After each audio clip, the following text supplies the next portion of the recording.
on the front lines up in Europe during World War I, and they both won medals. Now, here, what we've been able to find out that they did not receive these medals until about 14 years afterwards. Okay. And, of course, the way communications was back in those days. But a lot of those guys came home. One of them came home and went off. Well, they both went off to the States and went to sea for a while. Then one came back home and became official in the police department. In fact, I think commissioner of police, as it is known today.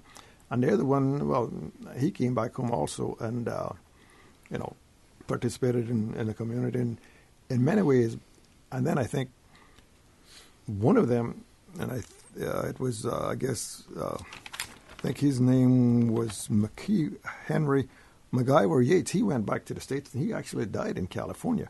But in getting back to this stress syndrome, I believe that one of them was very much affected by what he went through in the war, because he wound up very tragically going to the other side. Mm-hmm. And looking back, knowing what we know now, that could have had an effect on how he conducted his life up until the last. And speaking of prisoners of war, we have frequently heard Mr. Ivan Farrington call in and talk about his family member who was imprisoned during the war as well in Europe. And that is one of the things that during this gala that we're going to try to get more participation by all these folks who were so intimately affected mm-hmm. by the war. And we speak of Ivan, and they were Mr. Lee Smith. He's got two sons, which one son I think is now the still acting head of immigration. Bruce, yes, Bruce Smith. That was his father, Mr. Lee Smith. And then there was Captain Lighton, and there was Halbert Bush, who didn't live on too much longer after he came back from the war. But and then there were, I think, Mr. Scott, Elgin Scott over in Cayman Brack, and some of the stories that he told, well, most of them were, their war involvement came through being seamen, mm-hmm. Mm-hmm. Mm-hmm. And he told me the story. He was torpedoed, and, well, he wound up in the water amongst all the oil and fuel and everything, and when he got on board the ship, he was just covered in diesel fuel. And what the Germans did to mitigate some of that, they dipped them down in a barrel of kerosene to take that stuff off. Wow. We're going to a commercial break. When we return, the conversation will continue with members of the Cayman Islands Veterans Association, Vice President Mr. Paul Ebanks and Mr. Loxley Banks. Please stay tuned for the record. We'll be back shortly. A trip to New York City is the experience of a lifetime. Starting this December, Cayman Airways will be offering daily non-stop flights from Grand Cayman to New York City. That's right, Cayman Airways is going daily to New York City starting this December. Stroll through Central Park or take in the bright lights of Times Square. Enjoy a Broadway show or visit museums, the Empire State Building, and so much more. Whether you're visiting for business or pleasure, you'll fall in love with New York City. And daily non-stop flights from Grand Cayman aboard Cayman Airways starting this December. For details and to book, call Cayman Airways reservations at 949-2311. Contact a travel agent or visit CaymanAirways.com. At Seaboard Marine, customers often ask us questions about their shipments. Hi, I'm thinking of buying a car from the States. Which port do you ship out of? Hi, we ship out of Miami, Houston, and Brooklyn. Just let us know your port of choice and we can provide you with a quotation and answer any questions you may have on insuring and protecting your vehicle during its journey. Shipping shore to shore,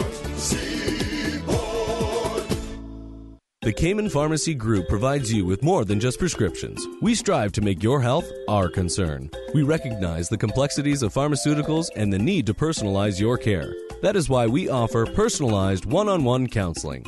Our pharmacists are here to assist you with questions you may have about your health and the medications you've been prescribed. With West Bay Pharmacy and CTMH Doctors Hospital Pharmacy, the Cayman Pharmacy Group has a location for you just around the corner. We care about your health. It's your time, Cayman Islands. Time to have your say. The Cayman opposition will be hosting community meetings to discuss the future of Cayman's cruise industry. Get the accurate industry figures and ensure you have your say. Does Cayman lag behind our competitors? What are the complaints from passengers? And are tenders workable? Get the truth and help ensure Cayman's future cruise industry remains bright. Phase 1 of the opposition island-wide meetings will take place at 7:30 p.m. on Tuesday, October 2nd, Northside Civic Center. Wednesday, October 3rd, Buttontown Civic Center. And Thursday, October 4th, Savannah Primary School Hall. Phase 2 of the district meetings will be scheduled next week. It is your time, Cayman Islands. It is time to have your say. The Cayman opposition, safeguarding our future. System 1 loaded. 1-800-534-8255. What is on your mind when it comes to the government, independence, and the opposition? Issues that matter to you. 1-800-534-8255. Waiting to hear from you. For the Record, with your host, Auret Connor. Good morning and welcome back to For the Record. In the studio with me, Vice President of the Cayman Islands Veterans Association, Mr. Paul Ebanks. We also had the president of the Veterans Association with us, Mr. Andrew McLaughlin, but he had to leave. And we also have with us our own Radio Cayman's Mr. Loxley Banks, who's also a part of the Cayman Islands Veterans Association. We have one caller. Before I go to the phone lines, I just want to remind you some contact numbers in the event that you have an interest in obtaining tickets for the Veterans Gala, which will take place on Saturday, the 20th of October at the Marriott Hotel. It is their 7th annual gala. You can call 916-7755. That is Mr. Loxley Banks. 916-0701. That's Mr. Paul Ebanks. 916-5189, Shadden, and 916-5317, Mr. Andrew McLaughlin as well. Let's go to the phone lines. Caller, good morning. Welcome to For the Record. Good morning, O.C., and good morning to your panel. I'm not too sure who is on it besides Mr. Loxley. We have Mr. Paul Ebanks as well. Paul Ebanks. Morning, sir. I one of the veterans, war veterans' son. Yes. They had 6 in a German camp during Second World II. They all came back. I don't think they were shell-shocked. Most of them took a drink occasionally, and they made it all right. And you said there were 6. Do you know all of the names? Yes. O.L. Borden from Georgetown, Elgin Scott from Kilmbrag, Captain Leighton Ebanks from West Bay, Mr. Lee Smith from West Bay, Mr. Hulbert Bush from West Bay, and Mr. Eddie Farrington from West Bay. The 4 West Bayers was on one ship, and they put them off the captured them, or they took on board the German ship and torpedoed the ship afterwards, and they put on board a prison ship then, flying American flag with the name of Dixie, California.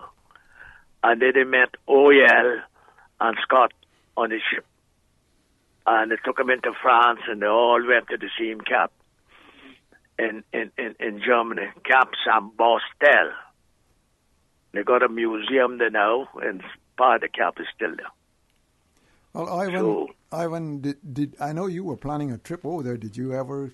No, I didn't make it last year. The hurricane bore down on me. I say we were now good to left here and leave everything my daughter with the hurricane coming.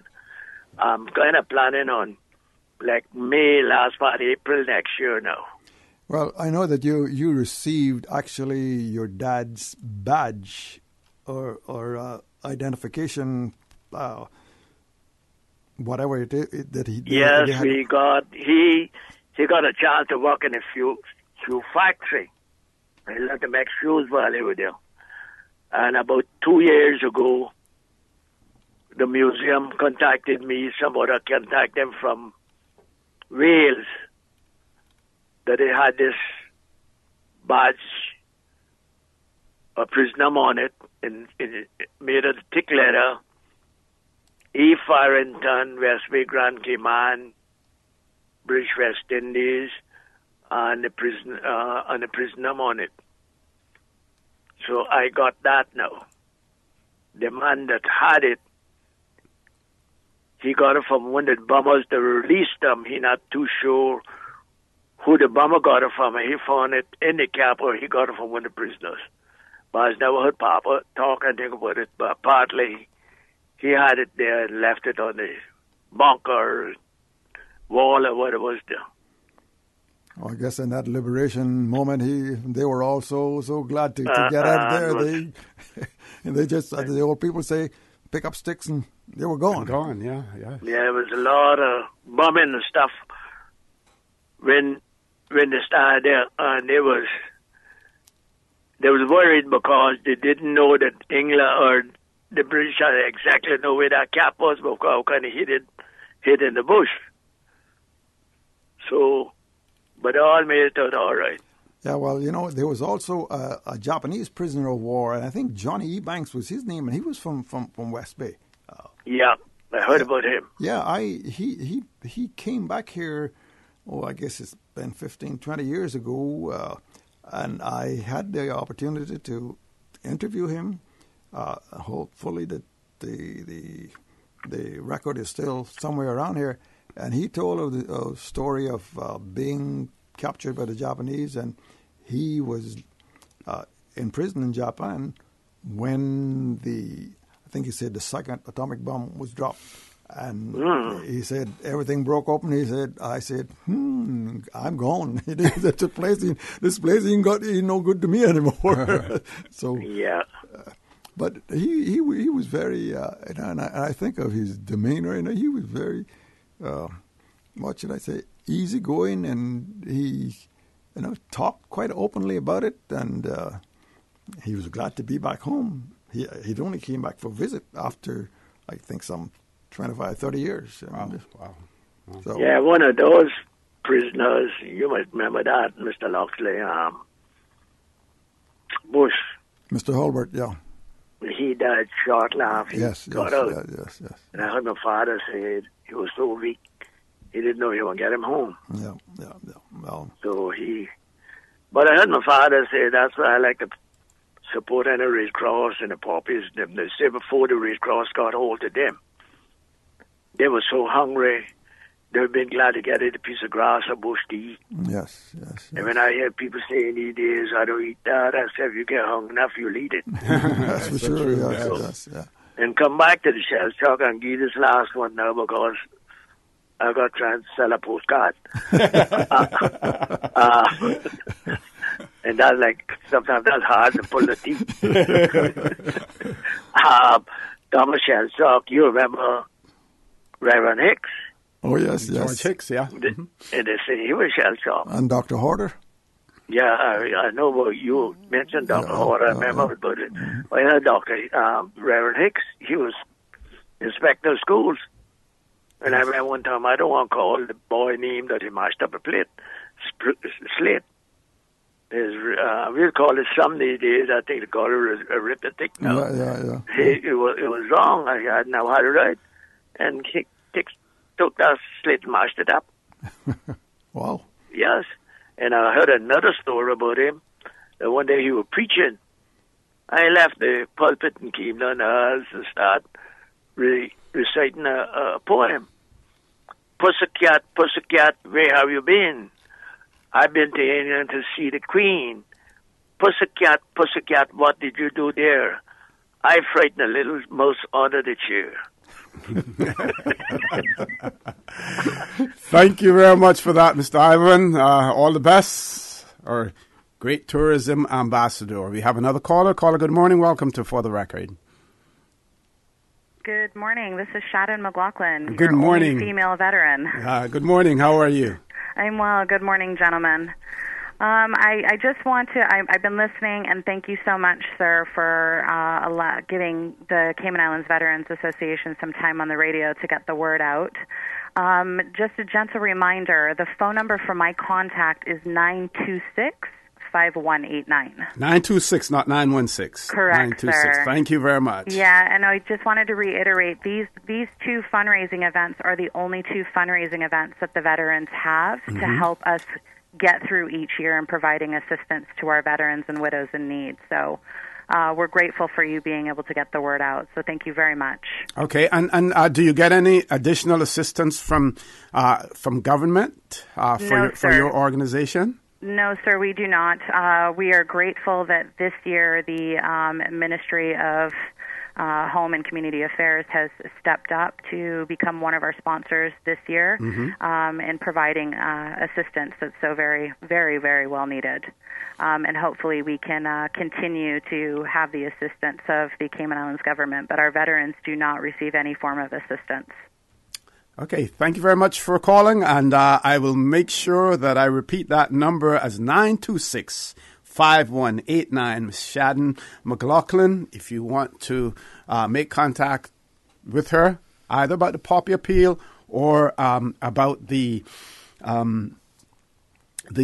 gala that is taking place on the 20th of October as well. We're going to take a quick commercial break. When we return, the conversation will continue. At Seaboard Marine, customers often ask us questions about their shipments. Can you explain what a less than container load is for shipment and what your minimum charge is? Sure. A less than container load, or LCL, is any overseas shipment that does not require the full space of a container. At Seaboard, we have great rates for small packages. Just let us know the dimensions of your package and we'll help you out from there. Shipping shore to shore. Not all insurance is created equal, but who has the time to shop around? Take the guesswork out of your insurance coverage with Fidelity Insurance Brokers. Let us match you with the best coverage to suit your needs at a price to suit your wallet. Plus, get superior customer service from dedicated claims professionals to ensure speedy claims processing. Get your insurance through Fidelity Insurance Brokers. Call us today at 949-7822 for a free quote. Fidelity, we're good for you.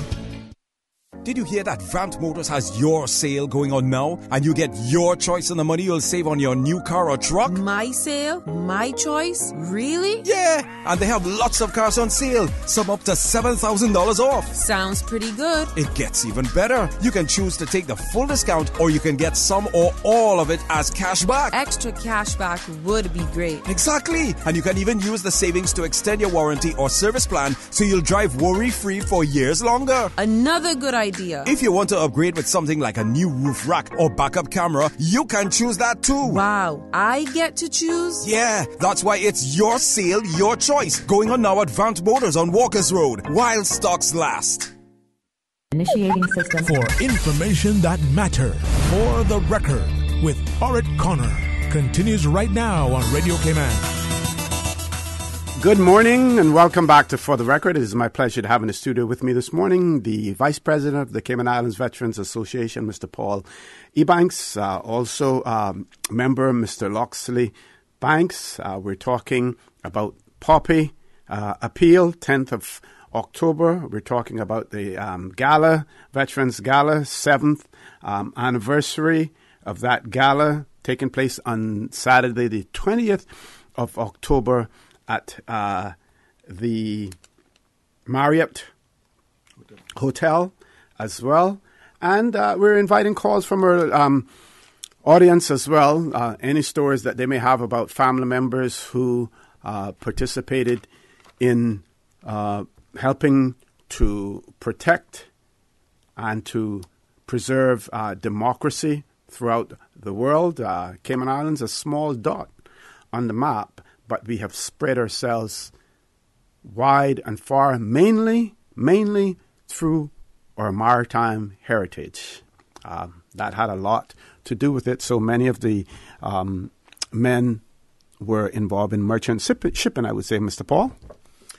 Yeah, if you look at the coat of arms, it says, yes, founded upon the seas. Mm-hmm. And yes, that is definitely true. I for myself, I left here in 1967 and joined the Royal Marines in England and served for 9 years and 3 years in the Royal Fleet Reserve. And it is a good experience, and certainly we like to feel that Caymanians have done a big part and continue to do a big part.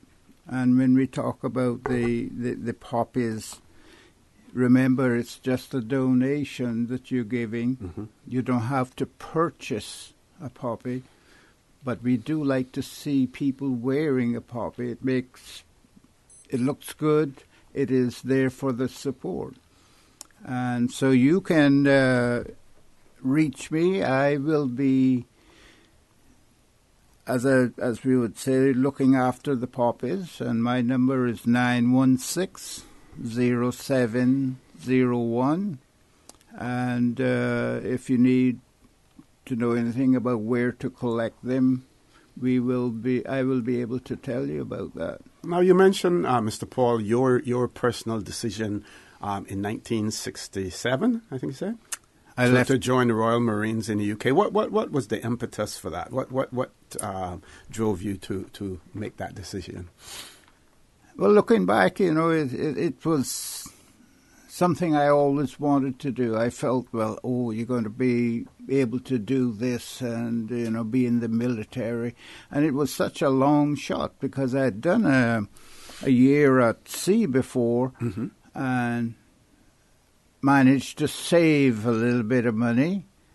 And that's because I had to present myself to Careers Office in London, so I was responsible for getting to UK and taking care of myself until I joined. I didn't join until February 1968, but this is where if you're determined to do something, you will get it done. And looking back at the whole situation, it has really been, in my feeling, a good thing that I did that. I served in the Far East. I served in the Mediterranean. I served in Northern Ireland, and it's just a beautiful feeling that you, after your training, you're able to take part in that. What sort of reception did you receive as coming from the colonies, as opposed to being a British citizen at that point? I was a citizen of the UK and colonies in 1968. What sort of reception did you receive in the British Armed Forces? Well, they're very keen on promoting that someone from some far away place that so many people never heard about, the Cayman Islands, is joining. The biggest thing was that I had to keep repeating that my name was Ebanks, and they would say, "Well, what's the E for?" And I would say, "It's E. It's just Ebanks, It's one of those Ebanks that they didn't take the E off. But I made sure that I was good at whatever I did. I was a marksman. I got on demonstrations, and when I say demonstrations, to demonstrate weapon systems or anything else. I commanded a section in Northern Ireland, and it is a good, when you look back at your record and you see, what's been written in there, and you say, yeah, I feel good about that. Excellent. Mr. Loxley, let's talk about your experience. I know we're deviating a little bit, but I think our listening and viewing audience is certainly intrigued by this. Well, I served 4 years in the U.S. Air Force and on various assignments. I served for 11 months out in the mid-Pacific, 900 miles, I think, sort of southeast of Hawaii, on a little rock was basically what it was, called Johnston Island Air Force Base. Johnston Island was the smallest Air Force base in the world at that time. And then after that, I came back to the largest Air Force base, which is Eglin Airfield in northwest Florida, Full Walton Beach.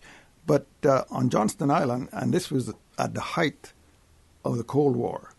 At that time, Russia and the U.S. was racing towards who could get a nuclear weapon that was deliverable by on a warhead.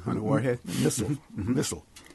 And there was a series of experiment tests out there right on Johnston Island called Operation Hardtack.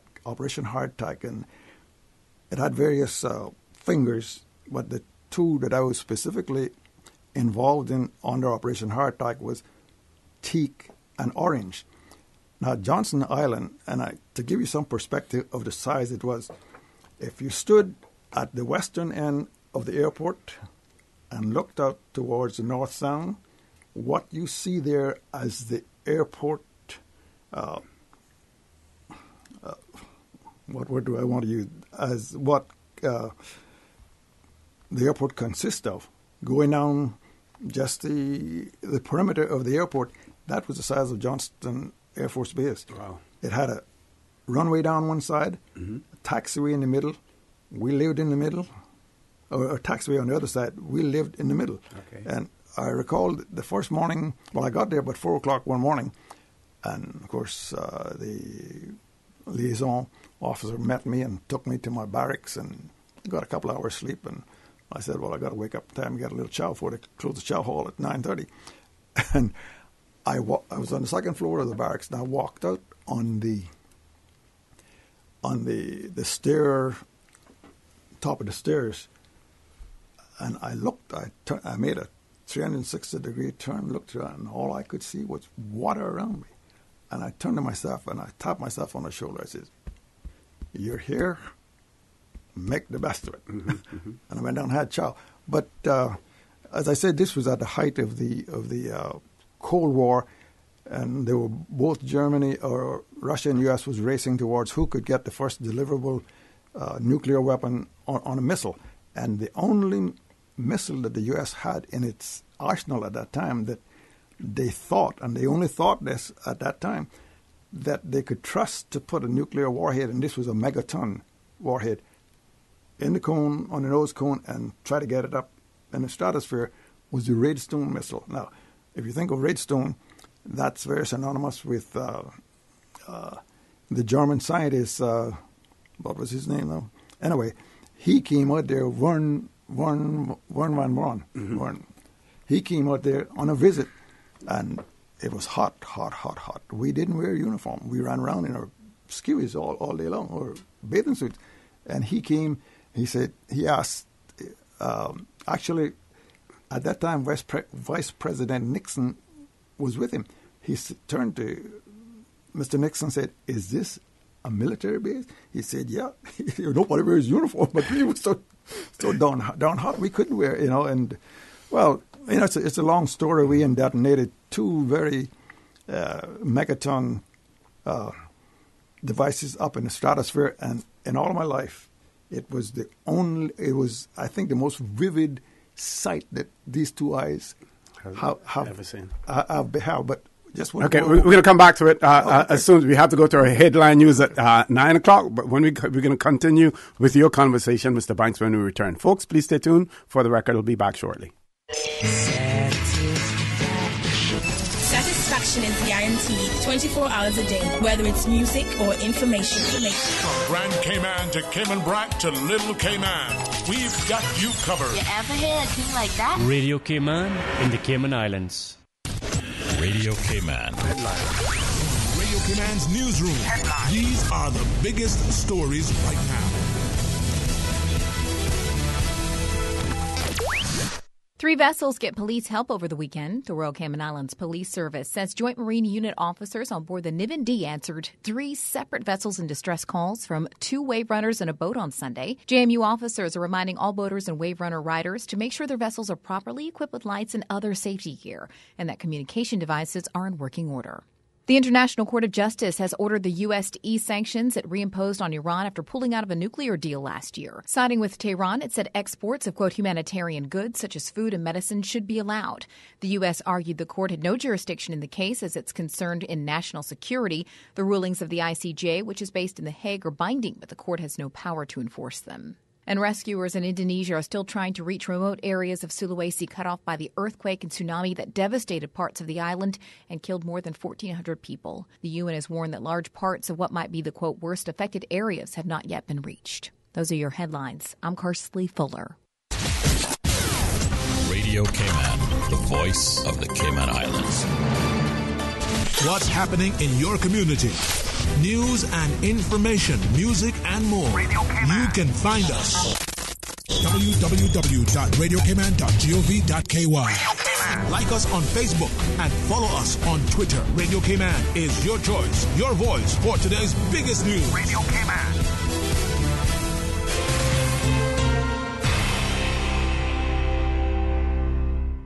Initiating system. For information that matter. For the record. With Orit Connor.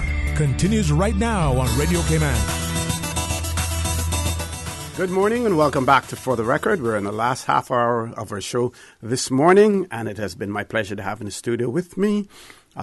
Earlier we had Mr. Andrew McLaughlin, who's the president of the Cayman Islands Veterans Association. We now have with us Mr. Paul Ebanks, who is the vice president of the Cayman Islands Veterans Association, and member Mr. Loxley Banks as well.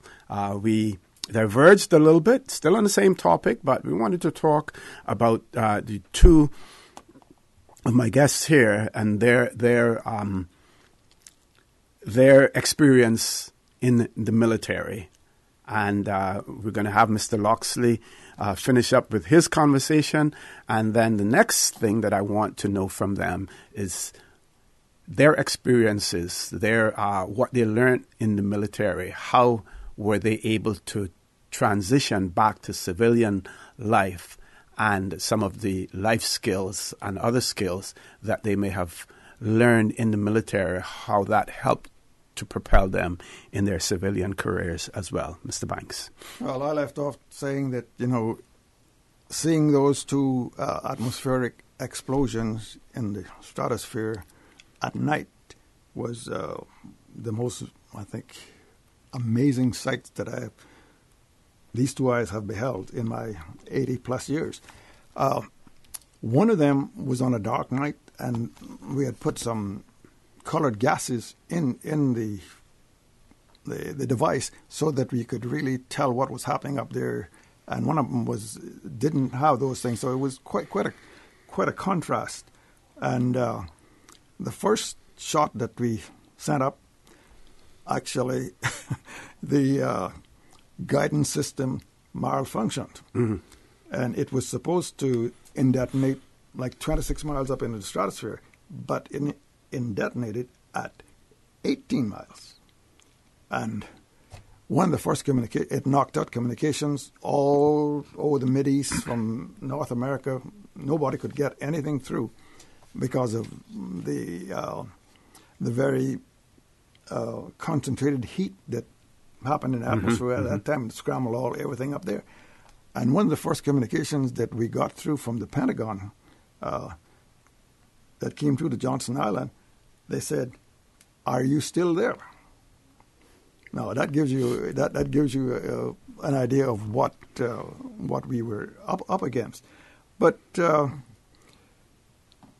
I mentioned that keeping the peace is important as winning the war, and keeping the peace is as difficult as winning the war. So I was involved in quite a lot of other assignments, and you never know what they're going to send you, or where they're going to send you, or what they're going to ask you to do. The one thing that I didn't, and I thought about this a lot, had my and this connects up to what you asked Paul there a while ago. Mm-hmm. Me being from Cayman, and I was only, when I joined the Air Force, I was only 2.5 years removed from Cayman. Whether they looked at this as maybe somebody who could could very well adapt to Johnson Island, you know, and I guess I adapted pretty well. But you know, it's quite an experience serving in the military. The discipline that is actually, as the old people say, pounded into you. Mm-hmm. If you didn't have it, they pounded into you. I tell you a little. When the first two or three days that I was in the Air Force, on that Saturday afternoon, I got to the training base, Lackland, San Antonio, Texas, on a Thursday, and that Saturday afternoon, the training instructor took us all out on the lawn, and he was having this conversation with us, telling us, kind of orienting us to a little bit of what we could expect. And he said, you know, tonight we're going to have a party. And I thought to myself, well, this don't sound like it can be too bad. and then he went on to say, and you know what the party is going to be about? He said, you see that barracks up there? And it was a 2-story barracks, and it was an old barracks, probably dated back from, in the 20s, 30s. He said, we are going to clean that barracks from top to bottom with toothbrushes. So that tells you a little bit what you the sort of disciplinary approaches that they use. I mean, that's a kind of funny one, but some of the other ones are, you know, are quite a bit different. Mm-hmm. Okay, we have one question from our one of our listeners. It says, how much are the tickets to the Veterans Gala? And then also the person says, I understand it's open to the general public. Correct, Mr. Paul? Those two questions. The cost of a ticket, and yes, it is open to the general public. Yes, the cost of a ticket is $150. Mm-hmm. And again, Shadden was dealing with this and would be able to give more information. And it is open to the general public. It is when we brush, as they would say, brush shoulders or rub shoulders with the corporate side of the community, have a good time, project SIVA out to the general public, and raise money is the end game that we can use to run SIVA and look after those that are not so able to look after themselves now. Mm-hmm. Yeah, getting back to the cost there, and tables are available, seating of 10 for $1,500, and just connects up with the corporate sponsorship that yes. they would. And yes, it's open to the public, and we're appealing to all the young veterans to get in contact with us, and you have a special invitation to come to the gala, and we will take good care of you. So, you know, call some of those numbers, and the number again is 926-5189, and that's Shadden McLaughlin. Mm-hmm. And my number, 916-7755, and Paul's number, 916-53-117. That's Andrew's number, I think, right? Andrew's number. Numbers, yeah. And yes. Paul's number is 916-0701. That's correct. You know, right. as well. Okay. I'm going to throw the mic back over to Mr. Paul to get him to answer the question in relation to your military experience. How were you able to transition back to civilian life? Some of the life lessons learned from that. How did it help you in your career moving forward as well? One of the greatest assets that any individual can have, and that is discipline. And that will help you all through life. It doesn't stop the hardships from coming to you, but you're able to, as they would say, get around or be able to soak up the hardships and still move on. Mm-hmm. I did 9 years service, and because that was the, as they would say, the limited amount that you could do, it was 9, 12, and 22. And in the Royal Marines, there are no sort of courses that you can do. They're very limited. We're part of the Royal Navy, and we have attachments from the Army that do that.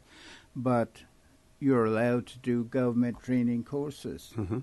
I did a government training course in bricklaying.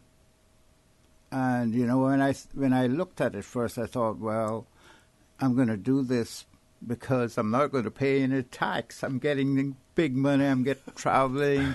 I'm getting, tools. I still have the tools from that bricklaying. Okay. And it was a 6-month bricklaying course because it was only half an hour as in the classroom, and the rest was all practical. When I came by, that fell, that's why I went into construction, because with bricklaying, it's none of this that you just set it up and, you plaster that out.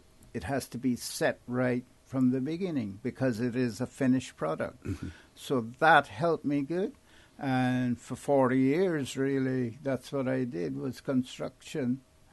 And like I say, the good thing about it is it really taught you how to set out a building and be accurate in what you do. Okay. Now, Mr. Loxley, I saw an article quite recently about the shortage of pilots in commercial field, and they were encouraging youngsters to get into aviation, get your pilot's license, because there is a great demand in the military. So if you come in with some experience in terms of flying, then you stand a better chance. Then, of course, you see many military pilots who eventually transition back and get into commercial flying as well. Again, lots of opportunities that the military does offer you. Well, yeah, I mean, you have a lot of opportunities in the military because the military has any kind of career that you can think of that you might want to participate in when you get out. And about the commercial pilots, actually, ex-military pilots are one of the biggest resources of commercial pilots. And I had quite a bit of involvement with aircrafts, and I was communications liaison officer in Eglin, on the flight line of Eglin Air Force Base, which was, as I said, one of the biggest Air Force bases in the world. And believe you me, we had flights going and coming all day long, 24/7. And you had to be out there, and you had to make sure everything was ready when those flights were coming in or when they were going out. One of my experiences on that assignment was we were pre-flighting a Quail missile flight. A Quail missile was fitted on a B-52, the big B-52 bombers. And this was a missile that the bomber going in for a bomber run, they sent this missile ahead, which supposedly was supposed to confuse all the radar and all these defensive mechanisms. And they were in the middle of a 36-hour pre-flight, and this was, test and all this kind of stuff. And I got a call saying our ground power unit, which was a big power unit that supplies electricity to the aircraft while it's on the ground. We got a ground power unit that the frequency is very erratic. We need something over here real immediately so that we don't have to go back and start this pre-flight flight all over. I said, well, I got one right on me because I was all over the flight line in a pickup truck, and I at that time had a unit that I just picked up. And I said, I got one on me, and I'll be over there in a minute. And I said, then said, Tower, did you hear that? He said, yes, say you're cleared. Go across at runway, forget, 01 or whatever it was. And from where I was at, and I was coming out, going to get across the runway, there was a flight of T-33s that was parked, and I could not see too well coming down this line. I didn't see the T-33 that was coming out behind these parked planes. And when I got to where I had to take a left to make it to the runway, this T-33 popped up in front of me. And I don't know, I just wheeled hard to the left. I looked back in the mirror, and this big unit on the back was sat on a tricycle platform. It was up on the front wheel and one of the back wheels. Anyway, it didn't turn over, and I went across the runway and got everything going, and they were able to continue the pre-flight. And just as soon as I got back into my vehicle, the base commander called, Airman Banks, you are to report immediately to the officer of the day. I said, uh-oh. I said, trouble now. I said, I know what, I told him, I said, I know what this is about. He said, yes, you know what it's about. Go immediately to the officer of the day. And the officer of the day was someone who had operational responsibility over all the operation. And I walked into his office, and he looked at me, he said, Banks, you almost ran into a T-33. I said, yes, sir, I know, and I apologized, but it was one of those things I was trying to get across. I related the story back to him. He put his hand on my shoulder. He said, young man, I understand. I know what you did. I know what you were trying to do and what you accomplished. Just be careful. Don't come back to see me again. and that was it. But, and I mentioned career opportunities. I had a stint with Armed Forces Radio and Television Service, and that is really what really cemented the platform for my broadcasting career. Okay. And, and in the military, you have to be very flexible, and they do a thing they call OJT, which is on-the-job training, and they train you for anything that they think that you can handle. Yeah. Okay, we're going to take our last commercial break for the morning. When we return, we want to talk about some of the plans that the Veterans Association has to celebrate the 100th anniversary of the war as well. Please stay tuned for the record. We'll be back shortly. A trip to New York City is the experience of a lifetime. Starting this December, Cayman Airways will be offering daily non-stop flights from Grand Cayman to New York City. That's right, Cayman Airways is going daily to New York City starting this December. Stroll through Central Park or take in the bright lights of Times Square, enjoy a Broadway show or visit museums, the Empire State Building, and so much more. Whether you're visiting for business or pleasure, you'll fall in love with New York City. And daily non-stop flights from Grand Cayman aboard Cayman Airways starting this December. For details and to book, call Cayman Airways reservations at 949-2311. Contact a travel agent or visit CaymanAirways.com. Oh, my acid reflux is killing me. Why don't you get something from the grocery store? I need something better than any generic quick fix. You should go to West Bay Pharmacy and have a brief consultation with the pharmacist. I went in last week and within minutes I was back in the car and on the road. And you know what? No more acid reflux. How long did it take you? Minutes. Here, give them a call at 945-0777. West Bay Pharmacy is just around the corner with everything you need in the hours you need it. Visit us today for fast, efficient, and professional service. We are here as a team to assist you while taking care of your health. Call us today or visit our website at CaymanPharmacy.com. Did you hear that Vant Motors has your sale going on now? And you get your choice on the money you'll save on your new car or truck? My sale? My choice? Really? Yeah! And they have lots of cars on sale. Some up to $7,000 off. Sounds pretty good. It gets even better. You can choose to take the full discount or you can get some or all of it as cash back. Extra cash back would be great. Exactly. And you can even use the savings to extend your warranty or service plan so you'll drive worry-free for years longer. Another good idea. If you want to upgrade with something like a new roof rack or backup camera, you can choose that too. Wow, I get to choose? Yeah, that's why it's your sale, your choice. Going on now at Vant Motors on Walkers Road, while stocks last.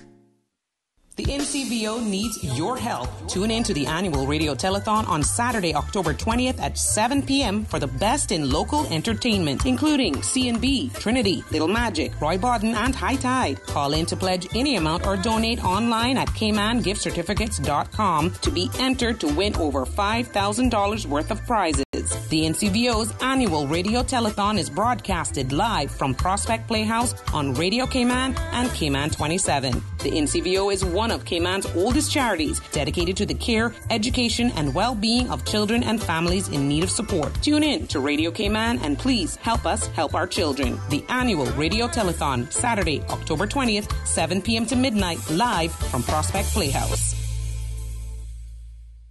Initiating system. For information that matter, for the record, with Orrit Connor, continues right now on Radio Cayman. Good morning and welcome back to For the Record. In the studio with me, Vice President of the Cayman Islands Veterans Association, Mr. Paul Ebanks, and member of the executive as well, Mr. Lox LeBanks. We're talking about Poppy Day, which is next week, Wednesday, the 10th of October. We're also talking about the Veterans Gala taking place on the 20th Saturday, the 20th of October at the Marriott Hotel as well. Tickets are available. Cost of tickets, $150. For those organizations, corporate entities can purchase a table of 10 for $1,500 as well. It's open to the general public also. So we want to talk very quickly about plans to celebrate the 100th anniversary of the war, and again to repeat ourselves in relation to the gala and the Poppy Day as well, gentlemen. Well, one of the things that we are trying to put together, this is the, I think, first time in a long time that the actual day and date and time is happening on a Sunday. And I think, if my memory serves me right, that was the situation when they signed the armistice back in 1918. Mm-hmm. It happened on the 11th day, the 11th month, at the 11th hour. Yep. And we are trying to, and if any members of the Cayman Islands Ministers Association are listening, we are trying to organize that all the churches in the Cayman Islands on that day, 11/11 this year, ring their bells at 11 o'clock to commemorate the end, or the 100th anniversary of the end of World War I. Mm-hmm. We're also trying to establish a registry of all of Cayman, all Caymanians who participated in, and I put it very broadly, action, military action, or any action in defense of freedom and democracy. Mm-hmm. And recently, well, I should say recently, probably 6, 7, 10 years ago, a lot of the seamen that sailed in the UK Merchant Navy and also the U.S.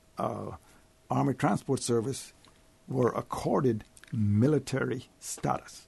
In other words, they could go to any Veterans Administration hospital and they had free service. Okay. And there were many Caymanians, even during World War I, but more or less during World War II, that was in the Merchant Marines, which was under the command of the Army Transport Service. Everything was, who qualified for this, and we're trying to get all of them compiled in a registry, as well as the people who served directly in the military. And of course, we mentioned the church bells, and of course the Remembrance Day service, which will this year, I think, should be a big to-do, as the old people say, the 100th anniversary of the end of World War II. Mm-hmm. So there will be lots of things for folks to participate in, and we will be all in a lot of the schools, trying to educate the young folks about the importance of defending what we so much enjoy here today, our freedom and democracy. And I mentioned a while ago about defending freedom and democracy.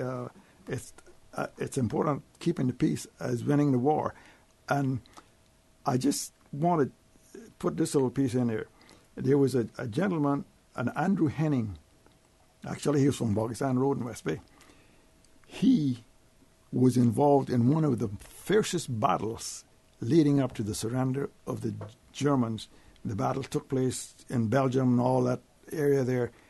For about 12 weeks, they were constantly on the go, pushing back the Germans, defending freedom and democracy for 12 weeks. And he told stories of that you would never believe, but sadly, he died quite young. Also, he came back out of the army and went back to sea. Went into the merchant marine, the civilian merchant marine back in those days. And we had, as we mentioned before, Caymanians participated in all of the war, the scrummages, the bush, whatever you want to call them, from World War I right up to present day. We probably got folks in Afghanistan right now, and if I'll touch a little bit here on the gala, we're going to have our special guest speaker is a Caymanian who presently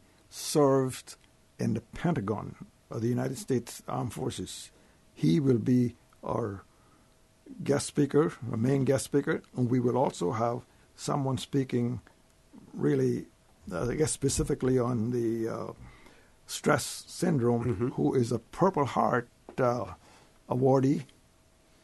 I think he hails from East End, and we expect that he will be at the gala, and he will do a little presentation on what some of those guys face coming back into civilian he's life. a Connolly. I think so. Yes. In fact, I believe, I'm not sure that he is now, but he was a city official in Brooklyn, in New York. Yes, that is correct. Yes, that is correct as well.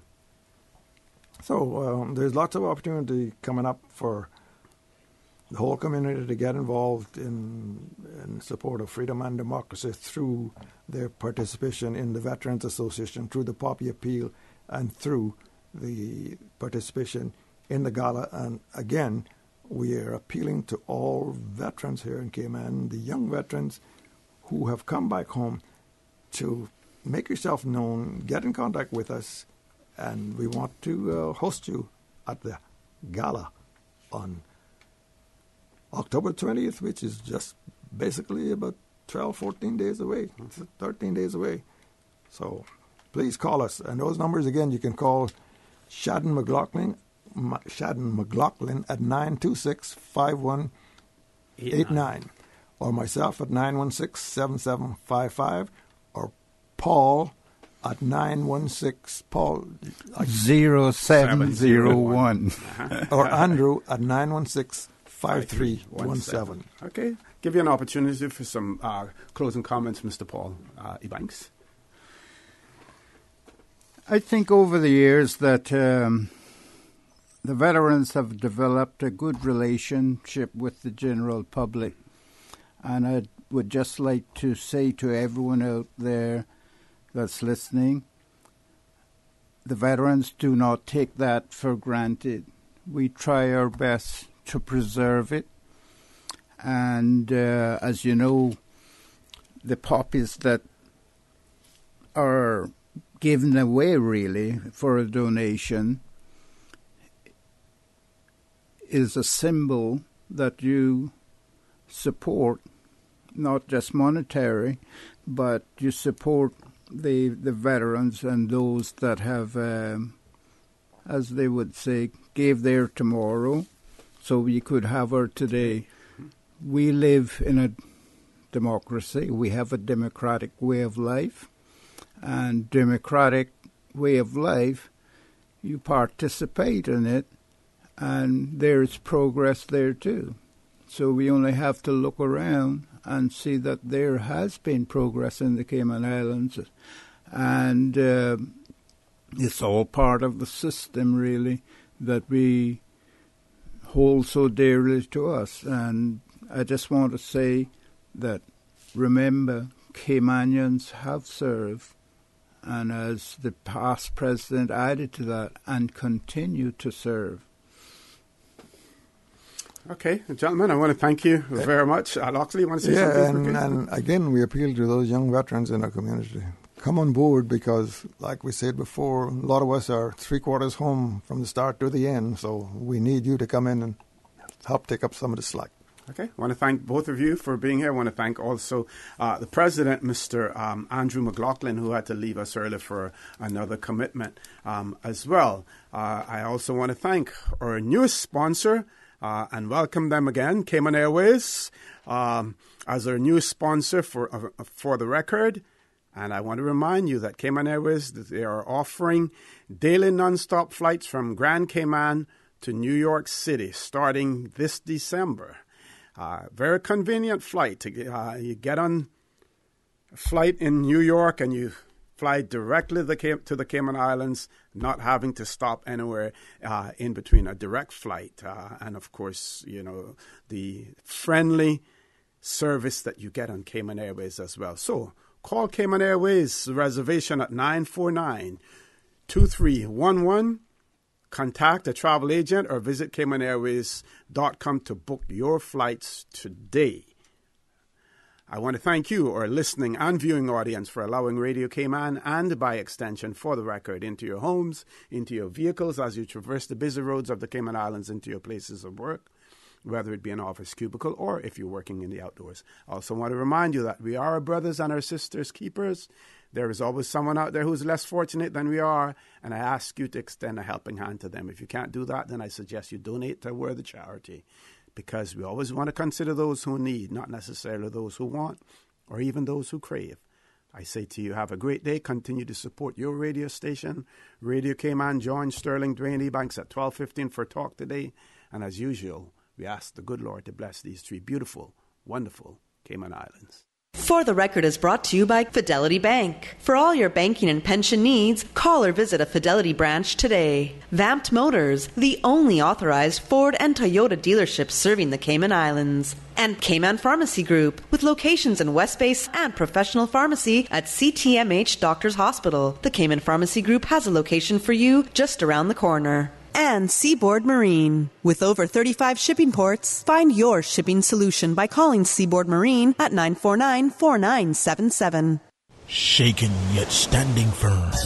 This is Radio Cayman in the Cayman Islands.